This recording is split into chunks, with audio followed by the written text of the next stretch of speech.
Veliki pozdrav ljudi, dobrodošli u novu epizodu Minecraft preživljavanja. Ovo nismo dugo igrali.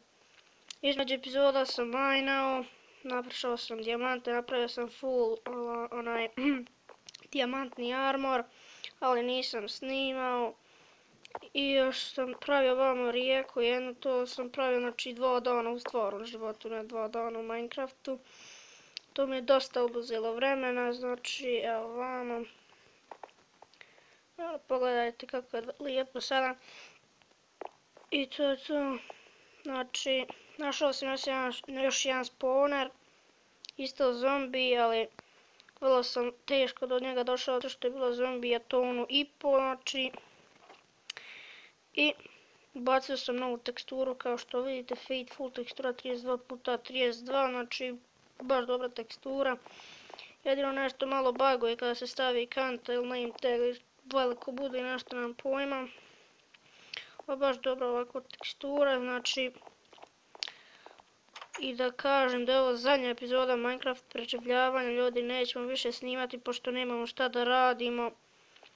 U End se ne može otići, pošto eto nemam pojma zašto.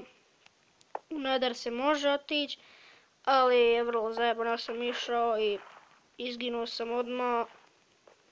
5-6 puta sam izginuo od gasta, znači odmah me stvorili u zraku negdje van, samo portalima.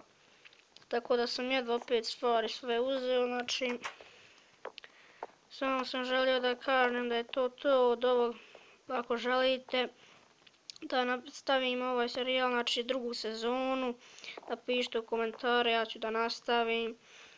Znači napravit ćemo novi, ili ako želite da ja sve u epizodama pravim, ili da ovako kao što sam sad minao, nisam ništa snimao, ili ako želite da ja sve što pravim da snimam, ili tako kako želite.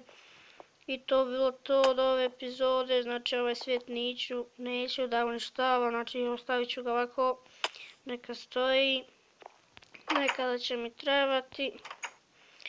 I to bi bilo to od ovog serijala. Ako ste uživali, ostavite like, pretplatite se na kanal i to je to.